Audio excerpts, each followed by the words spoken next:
Today's report, I'm Carol Haynes. Today I'm going to be connecting the dots of how the deep state has been taking over the American economy through use of American education. Back in the 1950s, there was a TV series, I Led Three Lives. It was a true story about Herb Philbrick, who was an advertising executive and a pacifist in Boston. In 1939, he joined an anti-war group and he found himself caught up in underground communist activity. Over the next decade, he was an FBI spy, a communist, and a communist counter-spy. Few Americans back then understood that communists were quietly plotting how they were going to eventually overthrow our constitutional republic. Their plan was to gradually destroy our culture, our Judeo-Christian values and Western traditions, so that we will willingly accept our free enterprise being transformed to a government-planned economy under a godless New World Order. Karl Marx believed that to conquer people, they must be weakened, and to control them, religion has to be abolished.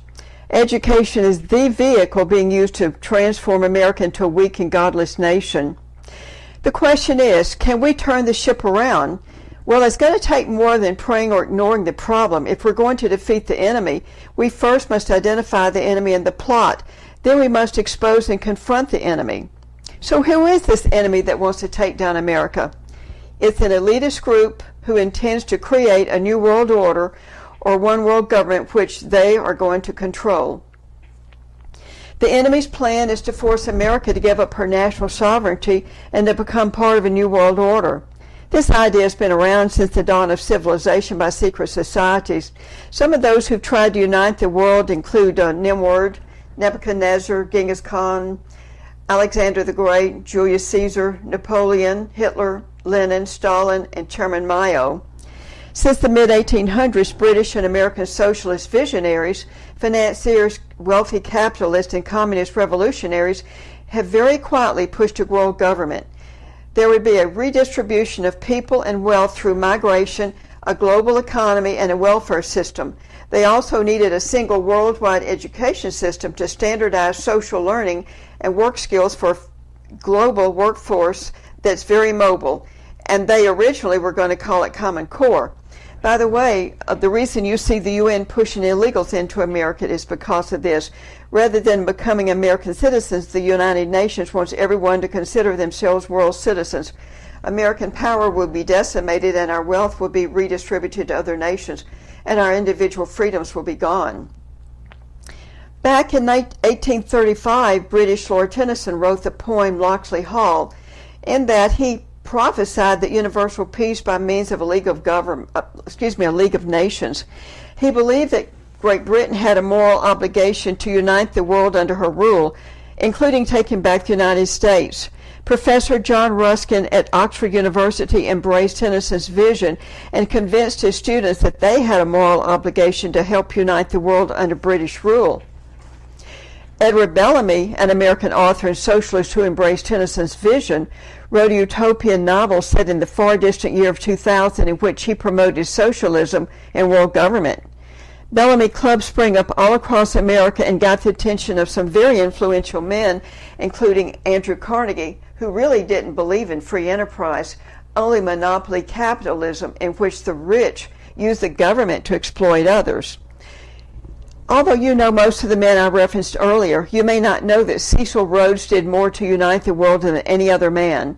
He attended an Oxford lecture by John Ruskin about British world rule.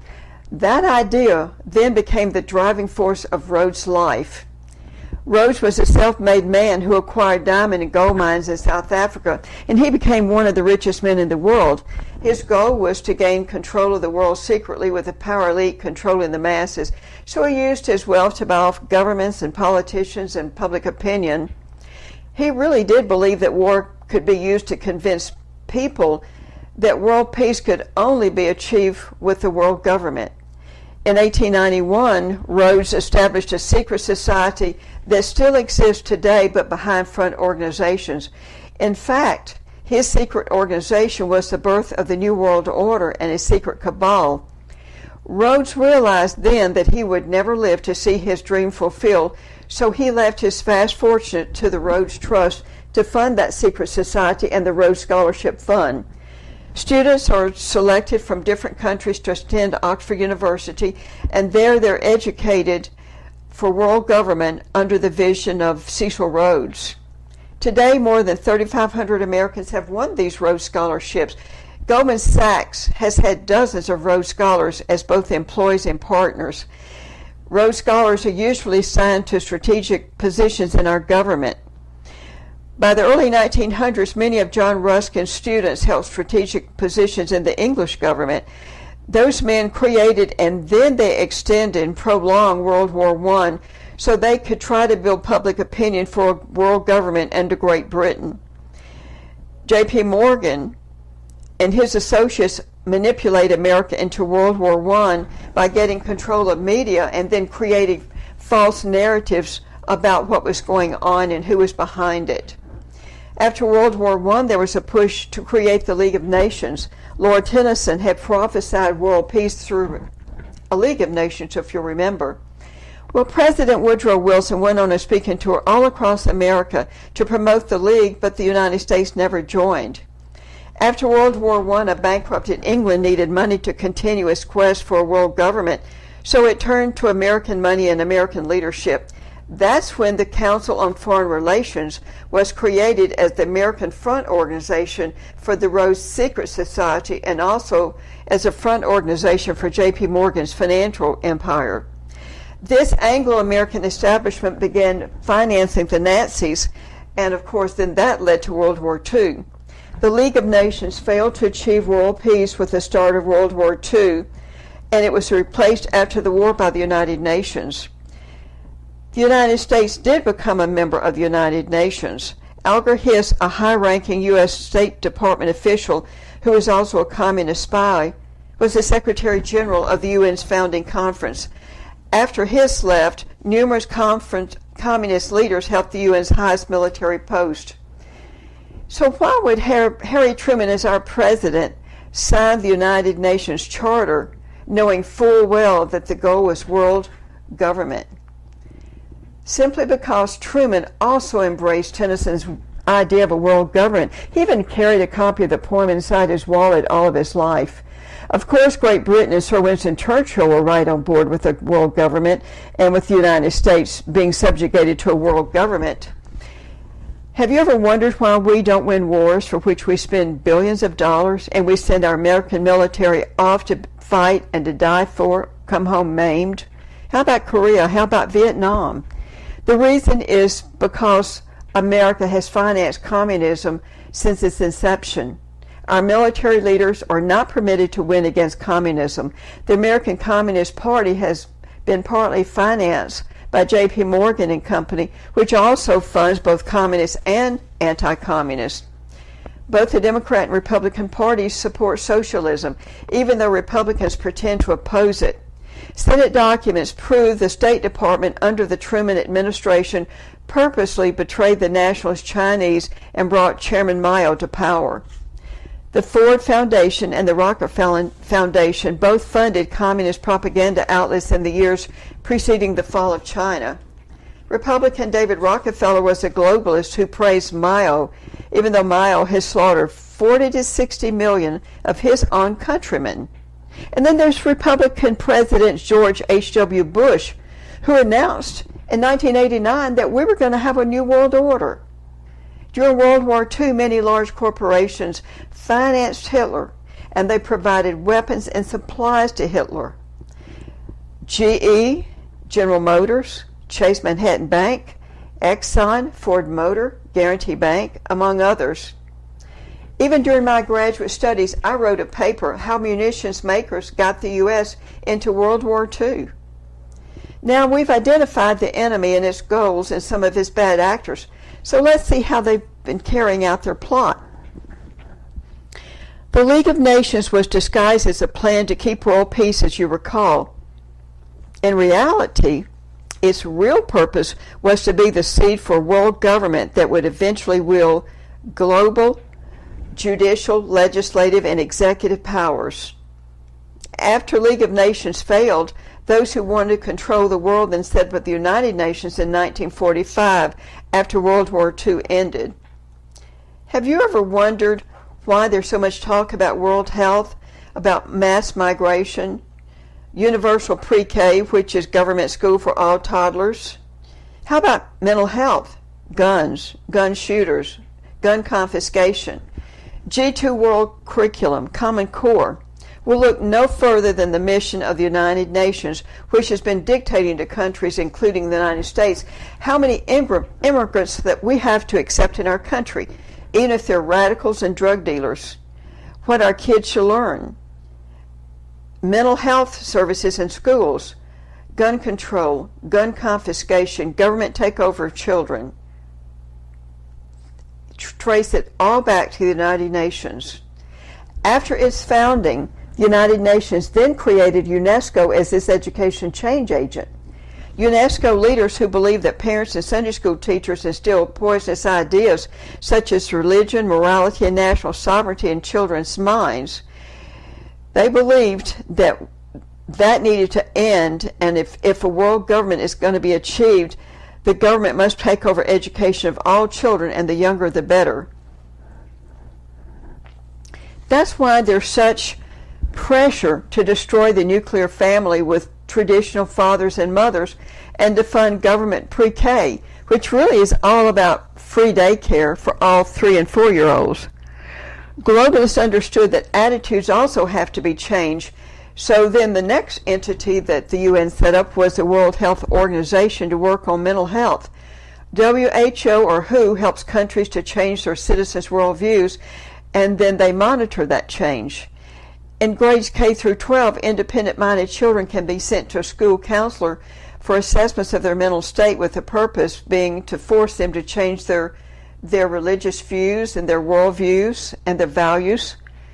Reports are then entered into the students' permanent records, and those are shared with colleges and with future employers. These reports can have very serious consequences, including loss of our Second Amendment rights, and with a hostile government, there can be even worse other punishments.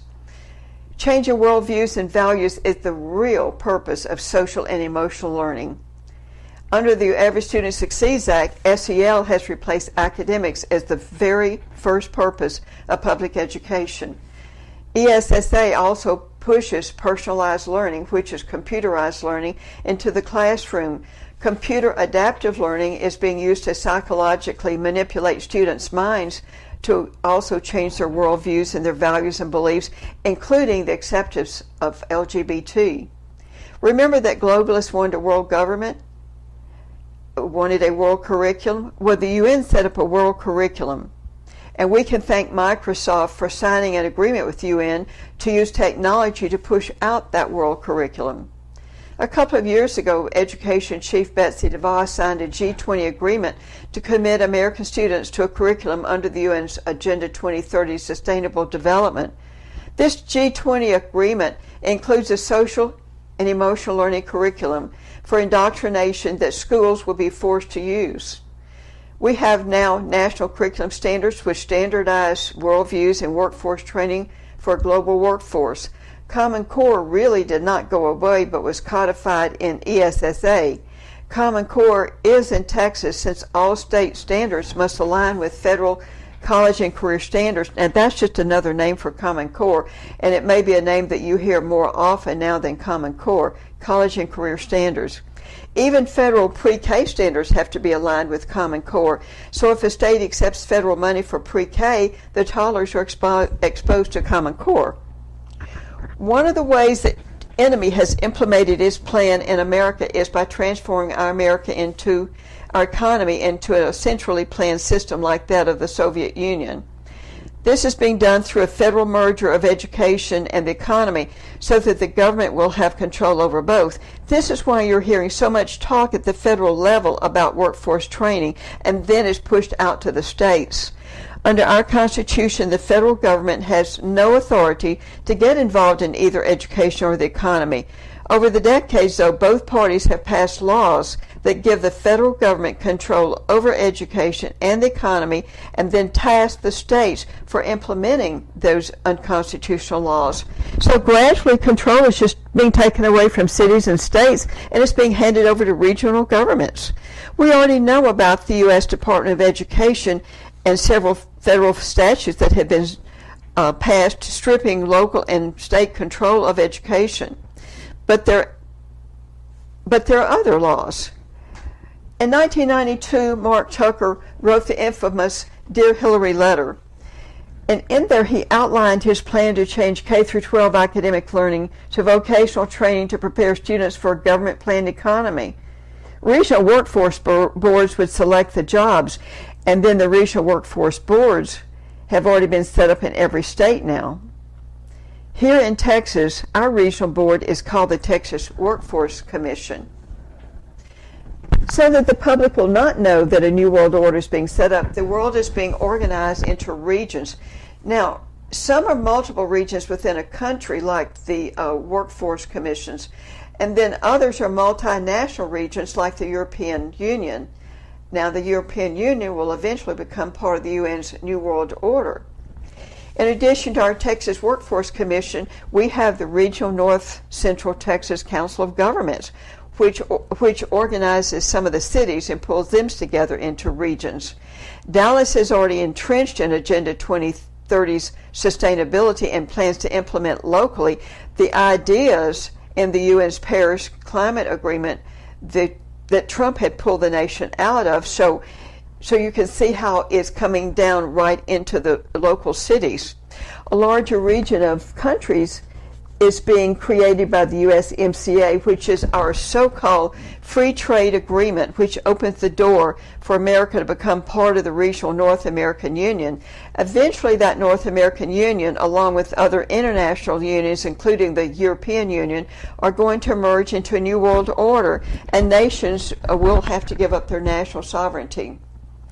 Well, Mark Tucker's scheme for a planned economy was laid out in 3 bills signed by Clinton, and it was implemented in all 50 states, along with the Perkins Career and Technical Act.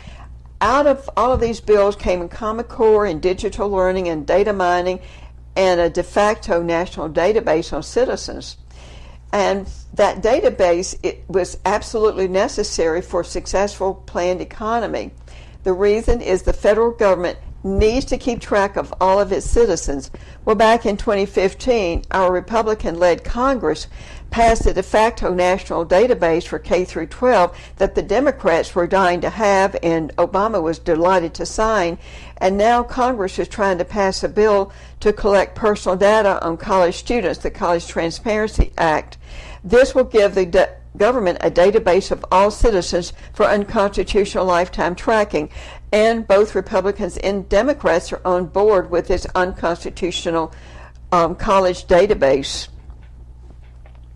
Mark Tucker's plan required vocational training to start by the 7th grade, but definitely not later than the 8th grade. Kids would have to choose their lifetime career by the 8th grade with a narrowed down curriculum instead of a broad academic foundation. However, if you're a child of the ruling elite, you're going to get a broad classical education at expensive private schools, and there won't be any Common Core. And kids of Silicon Valley parents, the executives of Silicon Valley technology companies, go to schools that don't have any technology. They use the old-fashioned traditional boards and hardbound textbooks. Thanks to Texas lawmakers, with the Republicans voting like Democrats in the 2019 session, workforce training now is begun in the 7th grade, with kids being forced to decide what their adult career will be. Lawmakers also expanded digital learning and set up a massive mental health program in schools. With all of this federal and state legislation, public education has become a cash cow for psychiatrists, also for big drug companies, for ed tech, and social and emotional learning companies. Now, Wall Street's also figured out a way to cash in on K through 12 kids. They've come out with high-risk social impact bonds, and these are packaged and sold as derivatives. They're very highly speculative, and they're highly risky, and they like to use a data mining to see where those are, and to try to determine how successful programs are for investors. Who is this deep state in America that we keep talking about? Well, you'll recall that I spoke earlier about the Council on Foreign Relations, the CFR, as being the front organization in America for the Rose Secret Society. These unaccountable, unelected, professional propagandists simply don't analyze U.S. government policy. They actually make our foreign policy. They have a hand in every aspect of our nation, including economics, energy, health, environment, social issues, diplomacy, national security, international relations, education, and high-level government appointments. They get appointed in top leadership positions. They're the permanent government regardless of which party is in power. This small CFR leadership group decides what U.S. policy they want, and then they just bring in scholars to create the propaganda to be pushed out. The CFR controls the media. Top journalists and executives from all major media companies are integrated into the CFR. That's why you never see or hear of any news about the organization. The CFR is a primary member of the Circle of Washington think tanks, and these think tanks promote endless wars. Former Army Major Todd Pierce says the CFR creates a false story or false narrative of danger from some foreign entity so they can create fear among Americans as some reason that we need to go to war, that we're under immediate threat of attack or takeover, and then off to war we go. A number of our presidents have been CFR members, including the Bushes and Obama. Although Donald Trump was never a member of the CFR, he did fill the White House and the cabinet with dozens of CFR members. Supreme Court Justice Neil Gorsuch was a member. Not all members, though, know prior to joining what the organization is really about. Admiral Chester Ward apparently was one of those. He resigned after 16 years and then wrote a book, Blowing the Whistle.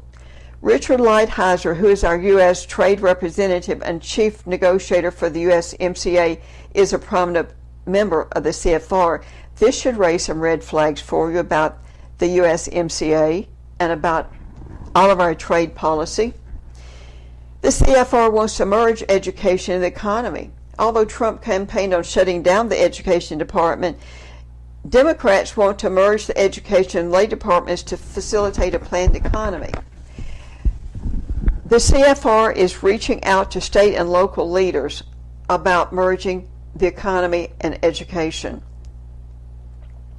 Their plan promotes increased welfare, government involvement in retirement and health care, and more immigration, even though the report admits immigration will bring large-scale job losses for American workers. Going along with the Tucker plan, the CFR plans for the federal government to control job training and job placement. Worker training will be a top priority with K-12 vocational education that will be linked to jobs of the future. It seems like the CFR thinks they have a crystal ball about federal jobs and future jobs. They should really take note that the government has been a failure of predictions. The CFR panel is concerned that employers are having difficulty filling job openings. They complain that 60% of workers can't read and 70% have difficulty with numbers. Well, what else would you expect when students have been dumbed down for decades? Merging education and the economy brings federal control over training the workforce and placing workers in jobs where the government needs them. Individual choices for careers and where one will work will be gone. A government-planned economy has never ever worked anywhere in the world. There's always extreme poverty with a few rich leaders and millions losing their lives. Is this the path that Americans want? So as we close, I hope you now understand how America is being moved toward techno-feudal national socialism by this deep state as well as by both political parties. Can we stop it? The answer is yes, we can stop it. A populist movement is raging worldwide. American politics, American populism is how Donald Trump got elected.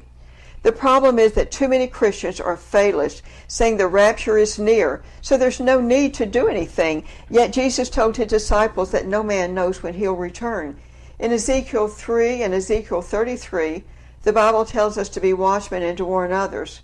In the parable about 3 servants who were given talents to invest for their master, one did nothing and was punished. That's a very clear biblical message about God holding us accountable for being cowards or being lazy. We have a moral obligation to get involved. We can educate our others and ourselves to recognize the enemies of communism and Agenda 2030 around us. We can contribute financially to those who are working to expose the enemy and confront it. We can get our children and our grandchildren out of godless public schools. We can organize and participate in mass protests like the people of Hong Kong are doing. We can get evangelical Christians registered to vote and then to the polls and get them involved. Only about 50% of them are registered. Only about 50% of those registered actually do vote. And you know, there's a great side benefit here. With all of this effort and work, you will make many wonderful like-minded, and lifelong friends through your involvement. If we choose to do nothing, we become an accomplice to evil, and one day we're going to have to answer for our failure to act. To quote Eloisa Wilcox, to sin by silence when they should protest makes cowards of men.